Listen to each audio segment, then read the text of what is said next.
Hi. Anybody else over here losing their shit because school's about to start and like we gotta woo, woo, woo, woo, woo, get back in the routine. Sports are picking up on the weekends. It's just a non-stop go, go, go, go, go. You know?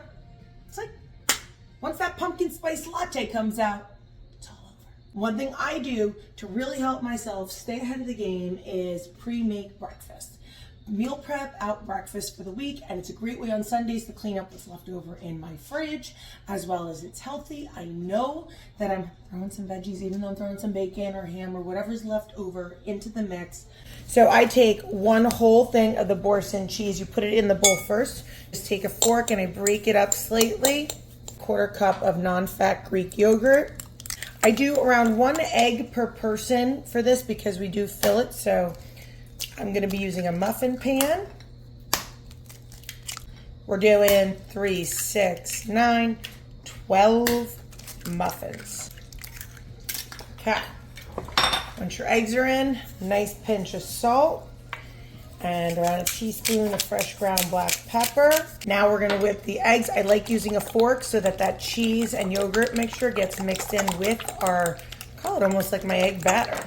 Whisk, whisk, whisk, whisk, whisk, whisk. Use the bottom of the bowl to get it all in. Adding in some scallions. This is 2 little stems. This was 1 orange little pepper that I had left in the fridge. And this is around 4 pieces of bacon. And we're gonna get our muffin pan and spray it with nonstick spray. I do put this on a sheet pan. The oven's at 350 bake. I do 15 minutes and then I turn it. And as you can see, because we whisked it all together, you get a little bit of everything, a little cheese, a little bacon, a little scallion right in the mix. We are gonna turn these bad boys. You see the pockets of cheese and bacon. All right, these bad boys are out of the oven. So I let them cool completely in here before I pop them out, put them in Tupperware in the fridge. Till tomorrow. 2 to 3 minutes in the toaster oven, you have the most perfect little, I call them egg popovers, like mini omelets. And if you want to get fancy, toast an English muffin or some toast or a roll or a bagel and put it on there. But this is idiot proof.